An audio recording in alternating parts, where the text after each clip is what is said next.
Selamat sore, perkenalkan nama saya Gede Bayu Rahanata, saya adalah mahasiswa program studi Doktor Manajemen di Fakultas Ekonomi dan Bisnis Universitas Udayana. Hari ini saya akan menyampaikan satu fenomena yang menurut saya menarik yang terjadi pada dunia usaha di tengah pandemi COVID-19.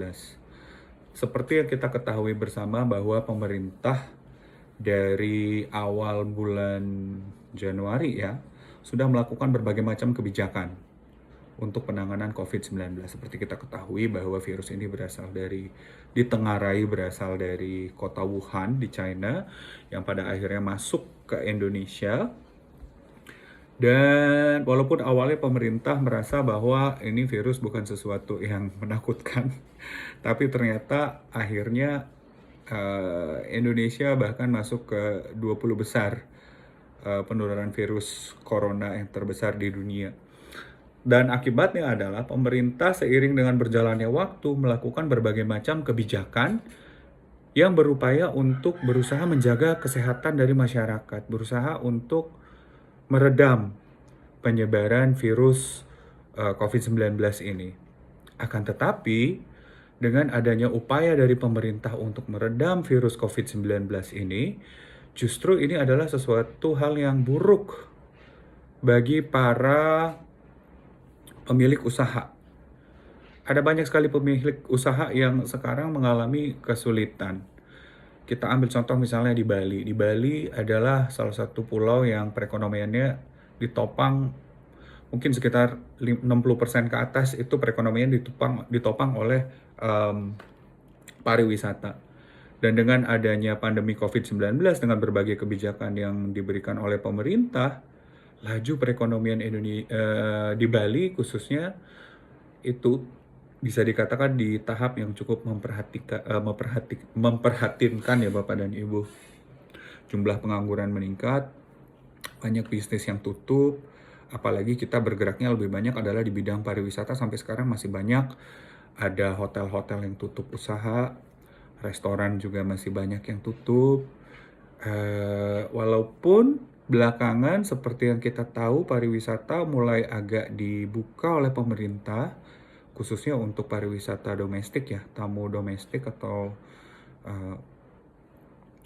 lokal udah mulai dibuka, tetapi saya rasa ini masih belum cukup untuk mengembalikan kita ke roda perekonomian seperti yang sebelumnya. Dan seperti yang saya sampaikan tadi, ada banyak sekali usaha yang harus menutup usahanya sampai detik ini. Dan menarik lagi bahwa ada beberapa perusahaan yang melakukan perubahan model bisnis. Yang awalnya adalah sebuah hotel, tiba-tiba sekarang akhirnya hotelnya berubah menjadi penangkaran ikan lele. Itu salah satu contoh hal yang menarik. Tapi yang lebih menarik lagi, yang menurut saya sesuatu yang sangat menarik untuk saya teliti adalah bisnis wedding organizer. Kebetulan saya juga terlibat di industri ini. Wedding organizer adalah salah satu jenis bisnis yang sangat merasakan dampak dari adanya COVID-19. Pembatasan kegiatan sosial yang dilakukan oleh pemerintah itu sangat-sangat berdampak langsung terhadap keberlangsungan sebuah bisnis wedding organizer. Saya masih ingat di bulan Maret lalu bahkan ada seruan bahwa apabila dilakukan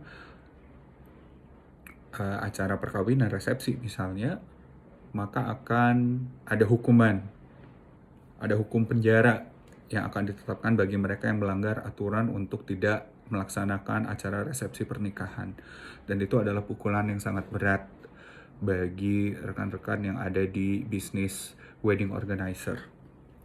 Di Bali sendiri, wedding organizer ini adalah bisnis yang sangat menjanjikan sebelum terjadinya pandemi COVID-19.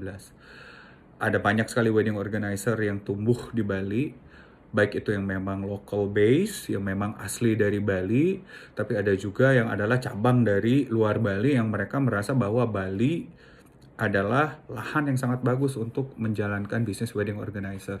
Seperti yang kita ketahui, Bali juga adalah memang salah satu top wedding destination in the world. Sudah dinobatkan juga beberapa kali. Tetapi pandemi COVID-19 ini justru mengakibatkan wedding industry yang ada di Bali jadi luluh lantak. Sejak bulan Maret, saya masih ingat sejak bulan Maret, dengan adanya pembatasan kegiatan dari pemerintah, bisnis wedding itu berhenti total bulan Maret 2020. Dan sampai saat ini, walaupun sudah mulai dibuka oleh pemerintah, tetapi masih banyak ada wedding organizer yang akhirnya tutup usaha karena sama sekali klien mereka nggak punya. Tetapi satu hal yang cukup menarik yang ingin saya teliti adalah ada beberapa wedding organizer yang justru masih bisa bertahan di tengah situasi ini. Beberapa wedding organizer ini tampak seolah-olah sangat kuat di tengah gempuran dari COVID-19 yang meluluhlantakkan bisnis-bisnis yang sejenis kompetitor-kompetitor mereka. Jadi ini suatu hal yang saya ingin tahu. Bagaimana mereka bisa bertahan di tengah situasi COVID-19 ini. Ini adalah fenomena yang ingin saya ketahui, Bapak dan Ibu. Kemudian, kalau ditanya, pendekatan-pendekatan apa yang akan saya pergunakan untuk melakukan penelitian ini adalah mungkin yang pertama adalah fenomenologi. Seperti yang kita ketahui, fenomenologi ini adalah satu upaya untuk menjelaskan pengalaman yang dirasakan atau yang dialami oleh seseorang secara sadar pada suatu fenomena tertentu. Ini saya ingin tahu seperti apa pengalaman yang dirasakan oleh seorang pemilik wedding organizer di tengah masa pandemi COVID-19 ini. Harapannya saya akan bisa mendapat gambaran yang dalam tentang seperti apa yang mereka rasakan atau yang mereka alami pada pandemi COVID-19 ini. Kemudian selain pendekatan fenomenologi, yang akan saya lakukan adalah pendekatan etnografi. Saya akan berusaha untuk mencari tahu lebih banyak apa yang mereka lakukan, dan jika memungkinkan melalui pendekatan ini, saya berharap saya bisa mendapatkan gambaran tentang apa yang menjadi strategi dasar mereka untuk bisa bertahan di tengah situasi pandemi COVID-19 ini.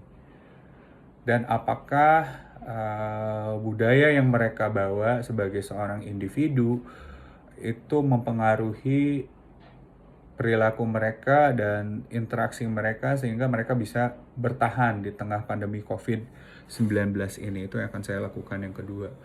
Kemudian selanjutnya adalah yang akan saya pergunakan adalah pendekatan naratif. Kenapa saya butuh pendekatan naratif? Saya ingin berusaha untuk menguraikan langkah-langkah yang telah dilakukan oleh pemerintah dari awal sampai sekarang pada situasi COVID-19 mulai diperhatikan oleh pemerintah Indonesia. Saya berusaha untuk mencari tahu. Kemudian yang akan saya lakukan adalah mencari kebijakan-kebijakan yang dikeluarkan melalui peraturan-peraturan pemerintah sehingga mendapatkan runut secara historis. Dan nanti akan saya gabungkan dengan pengamatan yang saya lakukan dari studi secara etnografi yang saya lakukan. Dan mungkin juga nanti akan saya tambahkan dengan pendekatan-pendekatan yang lainnya, tidak menutup kemungkinan. Harapannya dari penelitian ini, saya bisa mengungkapkan seperti apa pengalaman mereka di tengah masa pandemi COVID-19. Kemudian saya juga ingin mengungkapkan apa-apa saja yang dilakukan oleh pemerintah yang membuat mereka berada pada posisi ini. Kemudian apa kira-kira yang menjadi strategi bertahan mereka di tengah situasi pandemi COVID-19. Nah, harapan saya tulisan ini mudah-mudahan akan bisa memberikan gambaran ke depannya bagi siapapun yang mengalami situasi krisis, baik itu yang disebabkan oleh virus suatu hari nanti seperti pandemi COVID-19 ataupun bentuk-bentuk krisis lainnya yang mungkin akan terjadi di kemudian hari. Jadi itu harapan saya dari research ini. Itu kenapa juga saya sangat tertarik untuk meneliti penelitian ini, terutama kepada wedding organizer karena menurut saya mereka yang paling mengalami dampak dari pandemi COVID-19 ini. Terima kasih.